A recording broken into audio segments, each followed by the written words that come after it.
네, 스토리가 있는 뉴스, 스토리 뉴스 시작하겠습니다. 오늘 첫 스토리는요, 호르무즈 해협 스토리입니다. 미국과 이란이 종전 합의 타결을 어제 발표를 했긴 했습니다만은 이게 생각해 볼 점이 많습니다. 오늘 여러분과 함께 좀 몇 가지 좀 중요한 부분을 생각해 보겠습니다. 호르무즈 해협 개방을 비롯한 그 중대 쟁점들이 좀 있거든요. 그 문제를 놓고 벌써부터 미국과 이란 간의 입장차가 불거지는 모양새입니다.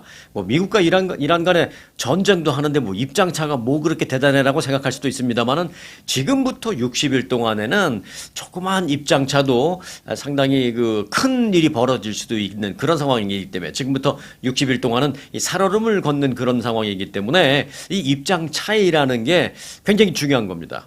자, 오는 19일 그 미국과 이란 간의 그 양해각서 서명을 한다 그랬죠. 지금 뭐 합의가 됐다라고 합니다만 이건 일단 구두 그리고 이제 전자 서명 양쪽에서 이제 디지털로 뭐 전자 서명을 했다고 합니다만은 일단 사람끼리 만나서 대면 그 직접 서명한 것은 아직 안 했어요. 그 이제 19일 날 스위스에서 할 예정으로 있는데 뭐 서명했다고 치고 그때부터 60일 동안 이제 세부적인 내용을 이제 협의하는 기간을 갖기로 했지 않습니까? 그러니까 이제 서명하는 것은 포괄적인 부분에 대한 서명을 하는 것이고 그 서명이 이루어질 순간부터 60일 동안 시간을 갖고 세부적인 내용을 협의를 하겠다라는 그래서 이제 60일이 중요한데 그 60일 동안에 입장 차이가 있고 그 입장 차이가 커지고 또 커진 입장 차이가 서로 합의가 안 되면 다시 전쟁 상태로 돌아갈 수밖에 없는 거기 때문에 자, 미국과 이란 간의 그 미묘한 입장차 이런 것도 지금부터 굉장히 중요하다라고 우리가 봐야 합니다. 일단 미국과 이란이 공통적으로 인정하는 것은 종전 MOU가 서명되는 대로 호르무즈 해협을 즉각 개방한다라는 것이고 또 미국이 또 대이란 봉쇄도 하고 있잖아요. 이란은 호르무즈 해협에서 다른 나라 배가 못 나가게 봉쇄하는 것이고 미국은 호르무즈 해협에서 이란에 관련된 배가 못 나가게 하는 것이고 이제 이런 거를 서명하는 즉시 그건 이제 바로 이제 재개한다, 개방한다. 뭐 요건 다 양쪽에 이견이 별로 없습니다. 그런데 문제는 전쟁 이전처럼 호르무즈 해협에서 그 유조선이나 상선 같은 게 별도의 요금 지불 없이 자유롭게 통행할 수 있느냐. 소위 말하는 무슨 뭐 통행세 어쩌고저쩌고 하는 그런 것들 진짜 안 내도 되는 건가라는 부분은 요거는 그렇다 아니다 지금 말할 수 없습니다. 미국에서는 당연히 안 된다라고 얘기하고 있습니다만은 좀 생각해 볼 필요가 우리가 있습니다. 자, 트럼프 대통령은 어제 그 뉴욕 타임스와의 인터뷰에서 궁극적으로 호르무즈 해협에서 통행료가 영구 면제될 것이다 라고 말했습니다. 네, 분명하게 그렇게 말을 했습니다. 뭐 이 말이 틀렸다, 뭐 거짓이다 라는 차원이 아닙니다. 하지만 그 미묘한 차이를 우리가 좀 알아야 되겠다는 것입니다. 그래서 여기서 이제 중요한 게 뭐냐. 트럼프 대통령이 했을 때 그 표현한 통행료라는 용어입니다. 트럼프 대통령은 통행료라는 용어를 사용하면서 통행료를 우리는 이제 안 낼 것이다라고 말했습니다. 네, 맞습니다. 그런데요. 이란은 통행료라는 용어를 쓰지 않고 이란은 수수료라는 용어를 쓰고 있습니다. 또 어떤 경우에는 뭐 서비스료 뭐 이런 식의 용어를 쓰고 있습니다. 그 미묘한 디퍼런스 이거를 우리가 주시해야 한다라는 것입니다. 쉽게 말하자면 트럼프 대통령은 통행료를 안 받기로 합의했다라고 말하고 뭐 이란도 트럼프 대통령이 뭐 거짓말이다 이렇게 말 안 해요. 그 부분은 부인하지 않고 있어요. 그런데 뭐가 문제지? 네. 하지만 이란은 이제 이런 입장인 거죠. 트럼프 대통령이 통행료 안 받기로 했어. 그러면 이제 이란은 그래 맞아 통행료를 받지 않겠어. 우리 안 받을 거야 통행료. 하지만 수수료를 받을 거야. 라는 입장이라는 것이죠. 이란은. 그러니까 트럼프 대통령 입장에서는 봐라 내가 그 이란과의 협상 잘했지. 통행료 앞으로는 안 받기로 했어. 내가 이란을 압박해서 통행료 안 받기로 만들었어. 나 잘했지. 라는 입장이지만 이란은 네 맞습니다. 통행료 안 받습니다. 단 수수료를 받습니다. 이런 입장이라는 것입니다. 실제로요 이란의 그 반관영 언론인인 파르스 통신에서는 호르무즈 해협에 대한 이란의 그 수수료 징수권이 인정됐다라는 보도를 하기도 했습니다. 미국에서는 볼 수 없는 건데 뭐 이란에서는 그런 보도가 나왔어요. 그러면서 이 MOU 최종안에 그런 내용이 들어 있다라고까지도 보도했습니다. 이란의 반관영 통신입니다. 파르스 통신. 그 내용인즉 호르무즈 해협의 통행료 징수는 철폐 하더라도 향후 항행의 안전을 보장해 준다는 차원에서 그 상선이 안전하게 왔다 갔다 하기 위해서 이란이 그들의 안전을 보장해 주기 위해서 일종의 서비스를 제공해 주는데, 즉 안전 보호 서비스를 제공해 주는데, 그런 서비스 비용과 관련해서 그 서비스 피는 이란과 오만이 결정한다. 이렇게까지 돼 있다고 상당히 구체적으로 그 파르스 통신이 보도했어요. 미국 쪽에서 이제 못 듣는 건데, 물론 이란이 한 말을 제가 믿고, 미국은 못 믿고 절대 그런 거 아닙니다. 다만 이쪽에 안 나온 얘기 이쪽에 나오고, 또 이란에 안 나온 얘기 미국이 나왔다면 또 미국 것도 들어보고, 다 들어봐야 된다는 차원에서 제가 여러분들에게 이제 펼쳐놓고 말씀을 드리는 거니까 그런 차원에서 들어봐 주시기 바랍니다. 자, 이는 결국 통행 서비스를 제공하는, 안전하게 갈 수 있는 안전 서비스를 제공해주는 그런 명목으로 이란이 수수료를 받는 걸 어찌 보면 미국이 암묵적으로 인정했다라는 그런 주장이기도 해서 다소 충격적이기도 합니다. 이란이 말한 대로 그 MOU의 내용에 그 이란이 수수료, 서비스 피 뭐 이런 걸 받는다라는 것이 실제로 들어있다면 미국이 암묵적으로 인정했다라고 밖에는 우리가 볼 수 없죠. 다시 말씀드립니다만은 물론 그 이란 언론의 보도를 우리가 다 믿을 수는 없습니다. 하지만 믿는다는 얘기도 아니고 안 믿는다는 얘기도 아니고 이란에서는 이런 얘기도 있습니다. 라는 차원에 제가 여러분들에게 말씀드리는 것입니다. 그래서 일단 우리는 이렇게 생각하면 되죠. 객관적으로 MOU의 최종안을 우리가 직접 확인하기 전까지는 조금 걱정스럽다. 뭐 이렇게는 말씀드릴 수 있는 것 같습니다. 자, 그런데 이란의 파르스 통신은 이런 상황에서 한술 더 떴습니다. 파르스 통신은 이란은 MOU의 세부 내용을 조율하는 기간인 앞으로 60일 동안, 즉 서명이 된 후에 60일 동안만 선박의 무료 통항을 허용할 방침이다라고 말했습니다. 그 얘기는 또 바꿔 말하면, 그래서 이제 60일 동안에 어떤 세부적인 협정이 이루어지고 나면 그 세부적인 협정 속에서 서비스 피를 인정하는 그런 합의를 할 것이고, 그때부터는 이 호르무즈 해협을 다니는 모든 선박에 대해서 통행료라는 이름이 아니라 서비스 피를 받겠다라고 이 파르스 통신이 밝혔습니다. 그러니까 이제 예정대로라면 60일간 핵 협상을 벌이고 최종적으로 합의가 도출되면 그 이후로는 호르무즈 해협에서 안전한 통행을 도와주는 조건으로 서비스 피를 걷겠다라는 그런 한 문장으로 이제 우리가 좀 축약할 수 있겠습니다. 생각해 보면 그래요. 이게 무슨 동네 깡패도 아니고 말이에요. 길 지나다니는데 안전하게 이 골목 통과시켜 줄 테니까 일종의 뭐 보호세를 내라, 이런 거하고 좀 거의 뭐 똑같은 거죠. 1960, 70년대 뒷골목 깡패 하는 짓도 아니고 이게 딱 그겁니다. 이게 없던 일이 발생한 거라 더 답답한 거죠. 전쟁 전에는 이런 게 없이 그냥 골목 다녔었거든요. 트럼프 대통령은 통행료, 이란은 서비스 피, 뭐 수수료라는 그 용어를 쓰고 있다라는 점을, 그래서 우리는 그 디퍼런스를 유의 깊게 지켜봐야 된다라는 것입니다. 확실한 거는요, 트럼프 대통령 생일에 맞춰서 그 합의했다라는 그 MOU의 세부 내용을 확인해야만 우리가 알 수 있는데, 미국 측에서는 이 MOU의 세부 내용을 아직도 단 한마디도 밝히지 않고 있다라는 것이고, 이란은 그들이 밝힌 게 진실이든 거짓이든 그들은 MOU의 내용이 이런 게 있다라고 밝혔다라는 것이에요. 또 그 부분에 대해서 미국 정부 측에서는 이란이 밝힌 그 내용은 모두 거짓이다, 허위다라고 아직 얘기가 안 나오고 있어요. 자, 이걸 그러면 어떻게 봐야 되느냐라는 그런 참 답답함이 있습니다. 이와 관련해서 이란 측은 얼마나 더 좀 한술 더 떴냐면요, 세부 내용이다 라면서 14가지 합의사항을 비교적 구체적으로 이 파르스 통신 언론을 통해서 14가지가 MOU에 있다면서 14가지 내용을 쫙 나열해서 공개했어요. 그런데 그 어느 나라보다도 알 권리를 중시하는 미국에서는 그 MOU의 세부 내용이 단 한마디도 나오지 않고 있습니다. 다만 그냥 호르무즈 해협을 즉각 개방하는 데 합의했다, 이 내용만 나오고 있습니다. 14가지 이런 것도 다 이란 쪽에서 나온 거거든요. 자, 이란이 밝힌 이 내용이 진실이냐 거짓이냐는 다시 말씀드립니다만은 저도 모릅니다. 하지만 이란이 그렇게 보도를 했다라는 것은 맞는 사실, 팩트고요. 또 그 부분에 대해서 미국이 아니다라고 강한 어떤 부인하는 그런 과정도 지금 아직은 없다라는 것도 팩트입니다. 그래서 이제 MOU의 내용을 확실하게 확인하기 전까지는 우리가 좀 마음을 놓을 수 없다. 이 전쟁이 끝났구나라고 마음을 놓을 수는 없다. 라는 그런 그 상황이다라는 말씀을 좀 드리겠습니다. 그래서 이제 자연스럽게 다음 스토리로 이어지는데, 다음 스토리는 제가 그래서 제목을 뭐 이렇게 좀 적었습니다. 끝날 때까지 끝난 게 아니다. 라는 그 제목으로 좀 말씀을 드리겠습니다. 미국과 이란이 종전협상을 일단 타결했다라고 미국에서 발표 나오고 있는 가운데 이스라엘이 또 강한 불만을 표시하고 있습니다. 아니 지금 뭐 미국과 이란이 합의했으면 됐지 이스라엘이 뭐 인제 와서 지들이 뒤늦게 와서 뭐 한 게 뭐 있다고 예를 들어서 뭐 그렇게 생각할 수도 있지만 네. 뭐 그 생각이 맞던 틀리던 그게 문제가 아니라 이스라엘이 미국의 발목을 잡을 수 있는 건 또 그것도 사실입니다.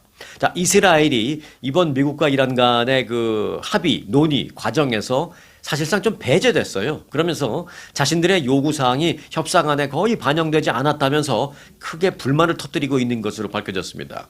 트럼프 대통령에게 대놓고 반기를 드는 것을 매우 꺼려온, 뭐 꺼렸다기보다도 사실 감히 그렇게 못하죠. 감히 그렇게 못하는 그 네타냐후 이스라엘 총리가 이번에는 어떤 결정을 내릴지 좀 관심이 쏠리고 있습니다. 왜? 그 내부 분위기가 좀 심상치 않기 때문입니다. 이스라엘 언론들은 이번 협상을 뭐라 그러냐면요. bad deal이라고 하고 있습니다. 나쁜 협상이라고 표현하면서 이스라엘 언론들이 그렇게 보도하고 있습니다. 어찌 보면 이스라엘 국민들을 좀 부추긴다는 거 생각할 수도 있고요. 또 하나는 네타냐후 총리나 이스라엘 현 강경파 정부 인사들의 사주를 좀 받아서 그들의 입맛에 맞는 기사를 쓴 게 아닌가 뭐 이런 생각도 들어요. bad deal이라고 했습니다. 나쁜 협상. 이들은 그 이스라엘 언론들은 미국과 이란의 휴전 합의를 바라보는 이스라엘의 일반적인 정서를 배드 딜이다라고 우리는 표현했다 뭐 이렇게 말하면서 마치 진짜 온 이스라엘 사람들이 그렇게 생각하는 것처럼 그렇게 보도를 했습니다. 미국의 협상안을 그대로 따르기에는 오는 10월에 총선을 앞둔 네타냐후 총리의 입장에서는 사실 정치적인 부담이 큰 것도 사실입니다. 그 부분은 뭐 충분히 이해됩니다. 지금 이대로 전쟁이 끝나면 네타냐후 총리는 굉장히 곤란할 거예요. 10월 총선에서 패배할 가능성이 매우 크고 그렇게 된다면 네타냐후 총리는 사실은 다시 재판을 재개하게 되면서 재판에서 유죄 판결을 받아서 바로 깜빵에 가야 됩니다. 그러니까 이제 네타냐후는 이제 속타는 거죠. 때문에 트럼프 대통령에게 공개적으로 반기를 드는 것을 극도로 꺼려온 네타냐후 총리도 이번만큼은 합의 결과를 쉽게 받아들이기 어려울 것이다라는 그런 분석도 나오고 있습니다.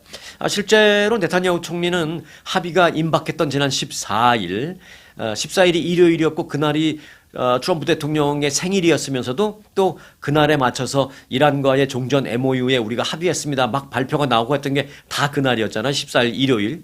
그런데 그날도 이스라엘은 레바논을 계속 공습했습니다. 레바논을 때렸습니다. 계속. 뭐 회방을 놓으려고 그럴 걸까? 사실은 이제 이렇게 되면은 트럼프 대통령이 격노할 수도 있다라는 것을 네타냐후가 모르는 게 아닌데 그날도 계속 그렇게 레바논을 공습했습니다. 어찌 보면 트럼프 대통령의 발목을 좀 잡는, 좀 반기를 드는 뭐 감히 그런 행동을 한 거죠. 이스라엘이 그 이번 협상안을 인정하지 않고 레바논 공격을 일요일도 했는데 뭐 오늘도 예를 들어서 뭐 내일도 이렇게 계속 이어갈 경우에는 자칫 이 MOU가 깨질 수도 있다라는 그래서 우려가 사실 지금도 계속 나오고 있습니다. 왜? 이 MOU가 서명하는 날이 19일인데 19일까지는 아직 며칠 남았잖아요. 그 안에도 이스라엘이 계속 이렇게 막 레바논을 때려버리면 결국 이란이 잠깐만 트럼프 대통령 아니 이스라엘 좀 말려야지 저거 뭐 하는 겁니까? 이대로는 우리가 종전협상에 사인할 수 없디요. 예를 들어서 없죠. 뭐 하면서 아니 안 하겠습니다. 하면 트럼프 대통령으로서는 매우 곤란한 거죠. 그런데 이스라엘 네타냐후 총리로서는 또 그렇게 안 하기는 또 매우 곤란한 겁니다. 자, 그래서 지금 우려가 이러지도 저러지도 못하는 이제 그런 우려감이 지금 나타나고 있는 것입니다. 그래서 이제 앞으로 1차적으로 중요한 게 19일까지 이스라엘이 과연 이러고 있을 것인지 계속 레바논을 공격을 하면서 트럼프 발목을 잡을 것인지 이 부분 그리고 이제 19일 날 다행히 서명이 있다 하더라도 그때부터 이제 60일 동안 핵 합의를 해야 되는데 그 60일 동안 기간 동안에 또 이스라엘이 얌전히 가만히 있을지 또 어떤 일을 벌이고 또 어떤 공격을 가해서 또 이게 다 깨지게 만드는 게 아닐지 그렇게 1차적인 단기적으로는 19일까지 조금 장기적으로는 앞으로 60일 동안 그런 부분이 굉장히 좀 살얼음 판을 걷는 듯한 그렇습니다. 그래서 이제 가장 이제 걱정되는 부분 중에 하나가 이제 이스라엘입니다. 그래서 이제 말씀드리는 게 끝날 때까지 끝난 게 아니다라는 그런 말씀을 드릴 수밖에 없다는 것입니다. 자, 월드컵 경기 좀 보셨나요? 저는 한국 경기 지난주 금요일 날 당연히 봤고요. 그 외에 미국 경기도 좀 봤고, 미국 경기는 어제 말씀드렸다시피 지인들이 이제 방문을 하셔서 지인들과 같이 이제 클럽하우스 TV에 가서 이제 보고 이제 그랬었는데, 그 외에 일요일도 그렇고 그저께 어제 월요일도 그렇고 틈나는 대로 가끔 봅니다. 다른 나라는 경기를 어떻게 하나 이제 가끔 다 보진 못해요. 그냥 한 15분, 20분씩 보고 또 경기를 하나도 못 봤다. 그러면 나중에 이제 유튜브에 가면 경기 끝나고 한 2시간쯤 이렇게 지나면 유튜브에 하이라이트를 한 15분, 20분짜리 해줘요. 그 하이라이트만 봐도 아주 재밌습니다. 시간도 길지도 않고. 그래서 웬만한 경기는 제가 거의 다 봤다라고 말씀을 드릴 수 있는데, 그 월드컵의 축구 얘기가 아니라 어떤 좀 감동스러운 아니면 좀 가슴 짠한 그런 스토리를 하나 좀 제가 전해드릴까 합니다. 자, 제목은 제가 이렇게 줘봤어요. 무승부였지만 우승보다 더 기뻐한 바로 이 선수들이라는 제목입니다. 자, 이번 2026 북중미 월드컵의 유력한 우승 후보 중에 하나인 스페인이 사상 처음으로 월드컵 본선 무대에 올라온 어떤 나라, 그 나라한테 0대0 무승부를 당하면서 스페인 입장에서는 충격적인 굴욕을 겪었고 그 나라는 우승보다 더 기뻐하는 그런 순간을 맞았습니다. 그 나라의 이름은 카보베르데라는 어찌 보면 좀 듣도 보도 못한 그런 나라였습니다. 카보베르데는 포르투갈어인가요? 스페니쉬인가요? 여하튼 그쪽 말인데 녹색이라는 뜻이요. 녹색, 베르데 녹색. 근데 카보는 왜 그 멕시코의 로스카보스 할 때 그 카보인데 미국 말로 하면 케이프, CAP인데 이제 포르투갈이나 그쪽 말로 하면 이제 CABO, 카보인데 한국말로 한다면 바닷가에 이렇게 조그만 어떤 만도 아니고 만보다 작은 것을 뭐라 그러죠? 무슨 곳이라 그러죠? 곳이라는 표현을 너무 오랫동안 안 들으셔서 잘 이해 못 하실 텐데 어떤 만 같은 것보다도 더 작은 것, 그런 겁니다. 자, 그걸 이제 카보라고 하는데 카보 베르데라는 이 나라 이름이에요. 나라. 조그만. 스페인은 어제 그 월드컵 조별리그 H조 1차전에서 카보베르데라는 정말 듣도 보도 못한 나라 선수들을 상대로 경기를 했는데 슈팅 27개를 날리고도요. 단 한 점도 기록하지 못하고 0대0으로 무승부를 맞는 그런 좀 굴욕을 당했습니다. 강력한 전력을 갖춘 우승 후보 스페인은 경기 내내 어찌 보면 좀 답답한 흐름을 보였습니다. 이게 상대적이죠. 이는 스페인 자체의 어떤 경기력 부재 라기보다는 상대인 그 카보베르데 선수들의 어쩐 믿기 어려운 활약 때문이었다라는 것입니다. 튼실한 수비벽으로 골문을 꼭꼭 걸어 잠근 이 카보베르데 선수를 상대로 스페인은 공격 템포를 좀처럼 끌어올리지를 못했고요. 또 빈 곳을 파고드는 어떤 위협적인 움직임이나 빠른 공수 전환도 눈에 띄게 부족했습니다. 근데 다시 말씀드립니다만은 이게 스페인이 못해서라기보다는 상대적이죠. 워낙 수비가 철두철미하니까 제대로 못 풀어가는 거예요. 간간히 이어지는 스페인의 그 파상 공세를 카보베르데라는 그 나라의 수비수들은 온몸을 던져서 차단했고요. 골키퍼는 눈부신 선방쇼로 100% 막아내는 정말 신기에 가까운 모습을 보여줬습니다. 처절했던 90분간의 경기가 끝났고 무승부가 확정된 순간 카보베르데 선수들은 그라운드에 팍팍 쓰러지거나 아니면은 하늘을 보면서 오열을 하는 그런 모습을 볼 수 있었습니다. 딱 그 장면만 보면 마치 월드컵 우승한 것 같은 그런 장면인데 아니었습니다. 월드컵 처음 출전한 거고 첫 경기였는데 골도 못 넣었어요. 그런데 그렇게 오열을 한 겁니다. 왜 그랬을까요? 이는 그 손톱만큼 작은 나라가 그 거함을 상대로 다 막아냈다라는 그런 기쁨, 희열 때문이었습니다. 자, 그들의 심정을 알기 위해서는 그 카보베르데라는 나라를 좀 아는 게 필요한데요. 이 월드컵 축구 얘기가 아닙니다. 정말 가슴 짠한 요 나라 간단한 얘기를 좀 해드리려고 합니다. 자, 카보베르데. 어제 월드컵에 등장하기 전까지는 정말 이런 나라의 이름을 솔직히 말씀드려서 저도 개인적으로 이 나라 이름 들어본 적도 없습니다. 그 보면서 막 저도 열심히 찾아보고 막 그랬었어요. 카보베르데라는 나라는요, 아프리카 대륙 서쪽으로 한 500km 정도 떨어진 대서양에 있는 외로운 외딴 섬나라입니다. 이 섬에 사람이 산 지도 그래 오래되지도 않았습니다. 제주도보다 한 4분의 1? 제주도의 반도 안 되는 아주 작은 그런 섬나라입니다. 그리고 이 섬에 말씀드렸지만 사람이 산 지도 얼마 안 됩니다. 네. 15세기니까 뭐 1400 몇 년도 이렇게 되니까 지금 기껏해야 한 600년 정도부터 이제 사람이 산 건데 그 15세기에 포르투갈 탐험가들이 이곳을 처음 발견을 했는데 발견했을 때 가보니까 거기에는 아무도 살지 않는 무인도였습니다. 이후 포르투갈 사람들이 그 아프리카 노예 무역상 같은 걸 하면서 그 아프리카 노예들을 이곳으로 데려와서 거기서 중개업도 하고 거기 뭐 땅을 경작하기도 하고 하면서 처음 그곳에서 사람이 살기 시작했습니다.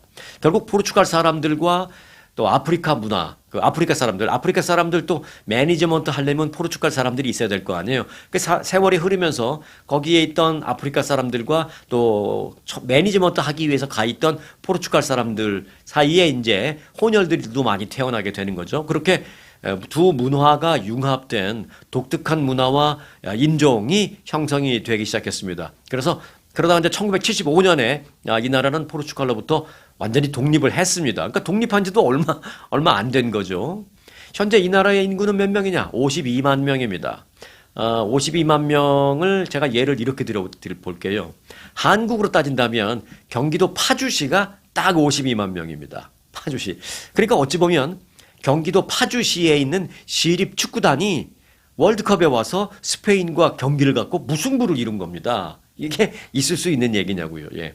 그렇게 작은 섬나라에서 월드컵에 진출한 것만도 놀라운 일인데 우승 후보로 꼽히는 스페인을 상대로 그렇게 무승부를 만들어냈다라는 점에서 이들은 승리 그 이상의 희열을 그라운드에서 이제 느꼈던 것입니다. 심지어 스페인은 그 로스베르데 저도 처음 본 나라 이름이라서 금방 입에 익지가 않네요. 카보베르데라는 나라의 사람들로 봐서는 이제 포르투갈들이 자신들을 그 식민 지배했잖아요. 자신들을 뭐 노예 거래도 했고 막 그런 나라가 포르투갈이잖아요. 근데 포르투갈은 또 스페인에 비하면 또 작은 나라예요. 스페인이 훨씬 크죠. 스페인 옆에 요만큼 붙어 있는 거 포르투갈이잖아요. 그러니까 어찌 보면 이 카보베르데라는 사람들 그 나라 사람들이 포르투갈을 바라보는 어떤 생각이 느낌이 감정이 있을 거예요. 근데 그보다 더 큰 나라 스페인, 포르투갈과 붙어 있는 그 나라 사람들을 보면서도 또 느끼는 어떤 독특한 감정이 있을 겁니다. 그래서 스페인을 바라보면서 자신들을 식민 지배했던 포르투갈보다도 훨씬 더 크고 강한 나라라는 점에서 이들이 역사 속의 어떤 포르투갈을 상상하면서 스페인과의 경기, 그 긴 90분간을 견뎌낸 게 아닌가, 뭐 그런 생각도 들었습니다. 자, 나라 이름 다시 말씀드릴게요. 저도 입에 좀 익지 않아서. 카보베르데. 요거 외우시려면 로스카보스라고 멕시코에 있죠. 거기서 이제 카보베르데라는 나라, 인구 52만의 작은 섬나라. 이번 월드컵에서 축구 그 이상의 즐거움을 전 세계에 안겨준 그런 나라다라는 차원에서 우리 이 나라의 이름 정도는 우리가 좀 기억해 주는 것도 이 선수들에게 좀 예의가 아닌가, 매너가 아닌가 그런 생각도 듭니다. 카보베르데라는 나라 얘기를 좀 해드렸습니다. 자, 트럼프 대통령이 미국 육군 창설 251주년을 맞아서 1950년에 한반도에서 있었던 그 6.25 전쟁의 기억을 소환하면서 이렇게 연설을 했습니다. 트럼프 대통령은 지난 14일 미 육군의 251번째 생일에 즈음한 대통령 메시지라는 것을 발표했습니다. 미국 육군은요, 영국 식민지 시절이었던 지난 1775년 6월 14일에 출범했습니다. 엊그저께 일요일이었죠. 트럼프 대통령 생일과 또 공교롭게 맞아요.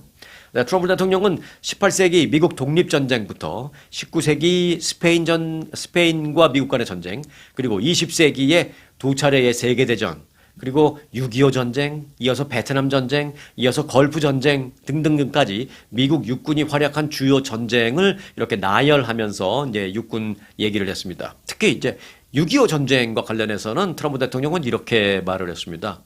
우리 전사들은 한국에 얼어붙은 그 사냐에서 꿋꿋이 버텨냈다라면서 미국 육군의 활약상을 말했습니다. 그 얼어붙은 한국의 그 사냐에서 버텨냈다 그거는 그 많은 그 전문가들은 이렇게 해석합니다. 장진호 전투를 얘기하는 것이다라고 얘기하고 있습니다. 전쟁 기간 동안에 가장 치열했던 그 장진호 전투라고 많이 들어보셨을 겁니다. 그 전투를 지칭한 것으로 다 뭐 그렇게 생각하고 있습니다.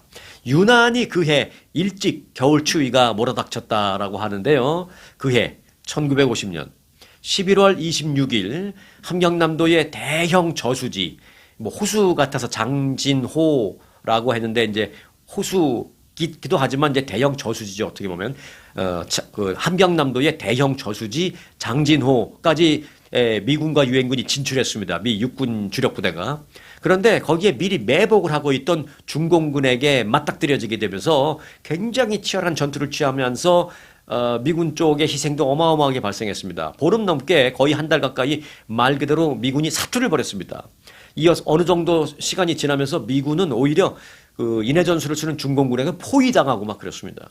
밤이면 영하 섭씨로 무려 30도까지 뚝뚝 떨어지는 그런 혹한 속에서 미군 등 유엔군은 이 우세한 화력과 공군력을 토대로 처음에는 중공군에게 많은 인명피해를 입혔습니다. 그러나 잘 기억하시죠? 그 인해 전술을 앞세운 중공군에게 엄청나게 힘든 그런 상황을 겪었습니다. 중공군을 뭐 괴멸시키고 이런 게 의미가 없어요. 괴멸시키면 또 나오고 괴멸시키면 또 나오고 하는 그 작은 체구의 중공군 계속 밀려드는 그 인해 전술로 미군도 엄청나게 여기서 이제 희생을 입기 시작했습니다.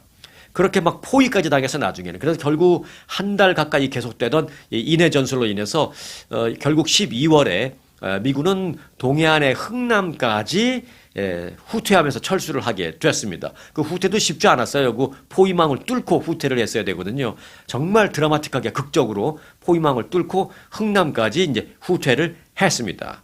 이후에 유엔군 장병과 그 피난민들이 대형 선박으로 북한 지역을 그 흥남 지역을 탈출해서 남한으로 이제 다 피난 오지 않았습니까?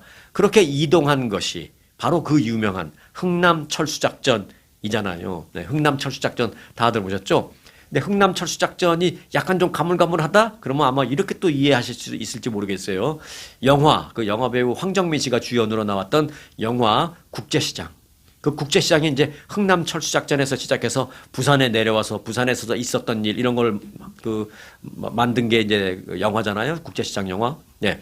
거기서 이제 흥남에서 배를 타고 이제 철수하는 그게 이제 흥남 철수 작전이었습니다. 그래서 지난 14일 미 육군의 창설 251주년에 트럼프 대통령이 6.25 전쟁의 기억을 소환했고요. 그 중에서도 이제 장진호 전투를 언급을 했습니다. 그런데 그 장진호 전투에 대한 언급을 듣고 우리는 흥남 철수 작전을 떠올리게 되고요. 또 흥남 철수 작전을 떠올리게 되면은 영화 국제시장을 떠올릴 수밖에 없는 그런 상황입니다.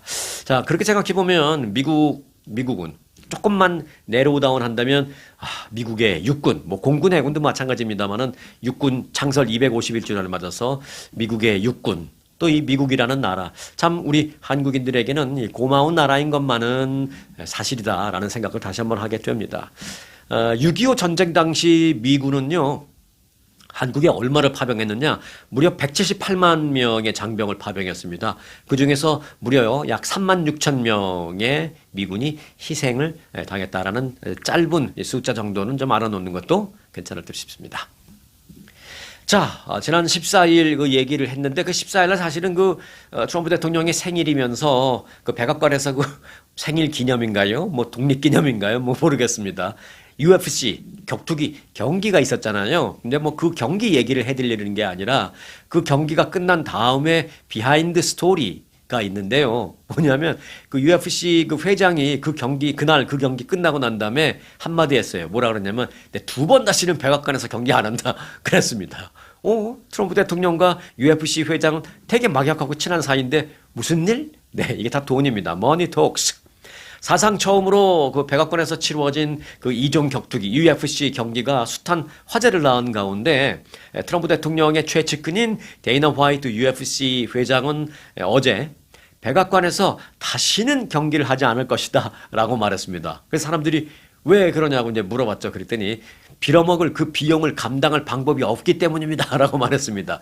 여기 제가 빌어먹을이라는 것은 이제 한국어로 번역하면서 그나마 완화시켜서 번역한 게 빌어먹을인데 이게 이제 영어로 사람들이 말할 때는 무슨 말인지 알죠? 네, F로 시작하는 그 말이 그런 식으로 표현했어요.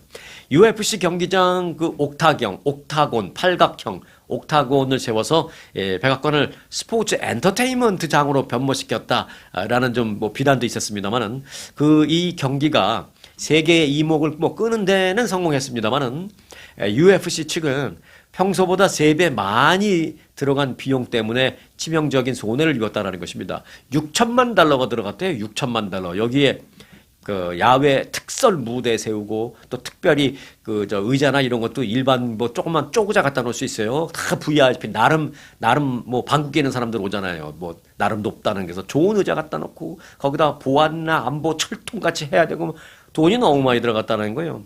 그 화이트 회장은 어제 기자회견에서 백악관에서 열리는 UFC 경기는 이게 마지막이다. 난 2번 다시 안 할 거다. 이렇게 말을 했습니다. 비용이 너무 많이 들어가서 이제 도저히 감당할 수가 없다라는 것입니다. 또 특설 무대가 야외에 들어서서 이 막판까지 날씨까지도 이제 신경을 많이 썼다고 합니다. 또 이제 그쪽 지역은 동부니까 좀 이제 해가 지고 그러면 이제 날씨가 막 갑자기 추워지고 막 이럴 수 있잖아요. 날씨가 추운 상태에서 선수들이 경기를 하면 이제 근육이 경직되고 그러면 좀 다칠 수도 있고 그렇거든요. 그러니까 그 날씨까지도 신경을 써야 하는데 신경 써야 될 게 돈은 돈대로 들어가야 되고 신경은 신경대로 쓰고 너무 힘들었다는 것이죠. 그래서 이제 다시는 이 빌어먹을 야외에 나가서 경기 안 할 것이고 다시는 이 백악관에서 경기 안 할 것이다. 이렇게 말을 했습니다. 요거 트럼프 대통령이 들었으면 뭐야? 매야? 감히 뭐 이런 기분이 좀 나빴을 수도 있는데 여하튼 데이나 화이트 회장은 그랬어요. 화이트 회장은 근데 이제 또 비하인드 스토리 또 공개를 했어요. 뭐라 그러냐면 경기 끝나고 트럼프 대통령이 나에게 미스터 화이트 다음번에는 미군 기지에 가서 우리가 경기를 좀 하자. 이렇게 얘기했답니다. 미군 기지도 결국은 야외가 될 수밖에 없잖아요. 미군 기지에 가서 순회로 미군 기지에 가면서 돌아가면서 순회로 경기 열면 재밌을 것 같다. 그렇게 하자라고 제안을 했대요. 거기에 대해서 화이트 회장은 뭐라 그랬느냐? 우리가 이 경기 때문에 손해본 거를 재정적으로 손실을 만회하려면 1년을 걸릴 것 같습니다. 대통령님, 미군 기지에서 경기 하지 맙시다. 못하겠습니다. 라고 거부했다라는 그 비하인드 스토리까지 얘기했습니다. 이러다가 트럼프 대통령에게 데이나 화이트 회장 찍히는 거 아닌지 모르겠습니다. 자, 트럼프 대통령이 다음 달 4일 미국의 독립 250주년, 다음 달 7월 4일이 되면 독립 250주년이잖아요. 그걸 기념해서 워싱턴 DC 일대에서 거대한 대규모 행사를 하는데 그 행사의 이름을 트럼프 대통령이 트럼프 랠리라고 이름을 지어버렸습니다. 트럼프 집회라고 진 거죠. 이에 따라서 범국가적인 행사인데 마치 자신의 개인 행사인 듯 만들고 있다라는 비판이 지금 쏟아지고 있습니다. 트럼프 대통령은 어제 SNS를 통해서 오는 7월 4일 워싱턴 DC의 링컨 기념관과 워싱턴 기념탑에서 우리는 역대 가장 화려한 트럼프 랠리를 개최할 것이다 라고 밝혔습니다. 그러면서 트럼프 집회, 즉 트럼프 랠리는 트럼프 랠리라는 명칭 뒤에다가 이제 그 부제목도 붙였는데 뭐라 그러냐면 Tribute to America라고 붙였습니다. 그러니까 미국에 바치는 헌사 이런 거죠. 그러니까 트럼프 랠리 그러면서 이거는 Tribute to America다 이제 이렇게 썼습니다. 미국에 바치는 헌사인데 그의 행사의 이름은 트럼프 집회입니다. 이번 행사의 어마어마한 규모는 이미 잘 알려져 있습니다. 대규모 군악대와 오케스트라 그리고 의장대 소속 300명 이상의 단원들이 와서 이제 연주를 하는데 애국적인 노래 당연히 연주하고요. 또 미국의 어떤 고전 명곡 이런 것도 연주를 하고 또 하나 이제 눈에 띄는 대목은 뭐냐면 그들이 연주할 곡목 중에서 트럼프 대통령이 특별히 선정해서 야 이거 좀 연주해 내가 좋아하는 노래니까 이런 것도 있다라는 것입니다. 트럼프 대통령님을 위해서 연주하는 거죠. 네. 그리고 행사의 마지막에는 대규모 불꽃놀이가 있는데 이 대규모 불꽃놀이가 역대 최대 규모가 될 것이다라는 것입니다. 그러면 역대 최대 규모가 어느 정도? 네. 세계 기네스북에 오를 만큼, 기네스 기록에 오를 만큼, 그게 이제 목표예요. 기네스 기록에 올리기 위해서 무려 86만 발 이상의 불꽃놀이를 쏘아 올리겠다라는 것입니다. 86만 발을 쏘아 올리면 끝나는 순간 기네스북에 올라갑니다. 세계 최대 규모의 불꽃놀이라고 올라갑니다. 그 기록에 올리기 위해서 86만 발을 쏘겠다라는 것입니다. 미국의 독립 250주년을 기념하는 말씀드린 이 어마어마한 대규모 행사의 이름은 뭐라고요? 네, 트럼프 랠리, 트럼프 집회로 명명됐습니다. 자, 끝으로 아주 중요한 건강 뉴스 한 가지 전해드리겠습니다. 무릎 관절 통증 완화를 위해서 우리 한인들도 많이 먹어요. 널리 복용되는 건강기능식품 글루코사민. 이 글루코사민이 알츠하이머병 그 진행을 촉진시킬 수 있다라는 연구 결과가 나왔습니다. 잘 들어보시기 바랍니다. 자, 아직 분명히 요거 먹으면 치매 걸려라고 딱 직접적인 인과관계가 명확하게 결론을 내려진 거는 아닙니다. 하지만 경도 인지 장애 환자나 치매 환자의 경우에 복용은 너무너무 주의가 필요하다 이런 겁니다. 정상적인 사람은 뭐 그런 대로 의사와 상담하면서 좀 이제 생각해 볼 필요가 있지만 약간 치매가 진행 중이거나 인지 장애를 겪고 있는 그런 사람들은 글루코사민을 먹으면 정말로 치매로 확 단번에 갈 수 있는 위험성이 있다는 겁니다. 자, 글루코사민은 관절 연골에 존재하는 그 천연 성분인데요. 관절 건강 보조제 성분의 이름으로도 널리 사용되고 있습니다. 관절의 염증을 줄여주고 또 연골 구조를 유지하는 데에 도움을 줄 수 있는 것으로 뭐 오래전부터 40대, 50대 이후 중에서도 웬만하면 드시는 분들 많아요. 무릎 팍 좀 아프고 그러면 이제 많이 드시죠. 다만 이 글루코사민이 혈액, 뇌, 장벽을 통과해서 관절뿐 아니라 뇌에도 영향을 미칠 가능성이 있다는 것입니다. 관절에도 들어가서 효과를 줄 수 있는 것도 맞지만 그런 그 관절을 뚫고 들어가는 장벽을 뚫고 들어가는 그 기능이 뇌까지 뚫고 들어가서 영향을 미칠 수 있다는 것입니다. 이 혈액, 뇌, 장벽이라는 게 blood brain barrier라고 하는데요. 이걸 또 뚫고 갈 수 있는 것도 있다는 것이죠. 플로리다 대학 생화학 연구팀은 글루코사민이 뇌에 어떤 영향을 끼치는지 알아보는 연구를 쥐실험을 통해서 진행했습니다. 자, 2012년부터 2024년까지 12년 동안 플로리다 대학 의료 시스템에 축적된 환자 데이터를 요즘 그 AI 인공지능을 하면은 그 어마어마하게 방대한 데이터 입력만 하면 다 결론 내주잖아요. AI로 분석을 했습니다. 분석 결과 알츠하이머병, 치매 또는 경도 인지장애 등의 진단을 받은 환자들 가운데 이게 초기든 중기든 그런 환자들 가운데 약 8%가 글루코사민을 복용하고 있었다라는 게 나왔습니다. 뭐 글루코사민을 복용했기 때문에 이렇게 됐다라고는 말할 수는 없지만 자, 이 진단받은 사람들 중에 글루코사민을 복용하는 사람이 8%. 근데 글루코사민 복용자는 그 인지장애가 치매로 진행될 그 위험이 글루코사민 복용하지 않은 사람들보다 무려 25%가 더 높았다라는 것입니다. 또한 이미 알츠하이머병이나 치매 진단을 확실하게 받은 환자에게서는요, 사망 위험이 또 역시 이 글루코사민 먹는 사람이 25% 높았다라는 것입니다. 자, 연구팀은 이런 현상이 단백질의 당화라는 것은 이제 당으로 가는 그런 그 과정을 말하죠. 당으로 변한다라는 것이죠. 그 과정과 연관이 있을 것으로 보입니다. 단백질이 당으로 변하는 과정과 연관이 있다라는 것입니다. 또 변한다기보다는 단백질에 이 당 성분이 붙어버리는 거예요. 그래서 그 당 성분이 굉장히 농후한 단백질 뭐 이런 거죠. 자, 글루코사민은 당과 관련된 분자인데요. 이 세포 내 단백질에게 당을 부착하는 과정에 이 글루코사민이 영향을 줄 수 있다는 것입니다. 근데 문제는 알츠하이머병 환자의 뇌에서 이 과정이 과도하게 활성화된다는 것을 우리는 알 수 있거든요. 그런데 글루코사민이 그런 걸 하고 있네요. 보니까 그걸 이제 알아낸 겁니다. 알츠하이머 환자의 뇌가 단백질에 지나치게 많은 당 구조를 이렇게 막 붙이면서 질환 내 진행을 촉진할 수 있다라는 게 연구팀의 설명입니다. 왜 치매나 알츠하이머병 환자들 뇌 사진 찍어보면 뇌에 그 단백질이 막 떡져 있는 그런 게 막 보이잖아요. 네, 그런데 이 단백질의 구조에 당이 막 갖다 붙으면서 이 치매나 알츠하이머병으로 빨리 가게 촉진시키는 그런 영향을 글루코사민이 하는 것 같다. 예, 이런 얘기입니다. 실제로 연구팀이 실험용 쥐에게 글루코사민을 투여 해봤습니다. 그러자 이 단백질의 당화가 크게 증가한 걸 볼 수가 있었습니다. 그리고 그 쥐의 기억력 저하도 나타났습니다. 쥐들의 기억력을 어떻게 하느냐, 막 미로를 만들어 놓고요. 그렇게 하기 전에 정상적인 쥐를 이렇게 찾아가게 만들어줘요. 그럼 처음에 못 찾고 몇 번 헤매다가 한 서너 번 지나면 그 다음에는 기억을 해서 탁 찾아갑니다. 그런데 어떤 그 인위적인 방법으로 이제 기억력이 저하된 그런 쥐는 이게 세 번, 네 번, 다섯 번, 여섯 번 되어도 똑같이 계속 헤매고 있는 거예요. 그래서 이제 아, 얘는 기억력이 저하됐구나를 알 수 있는 거죠.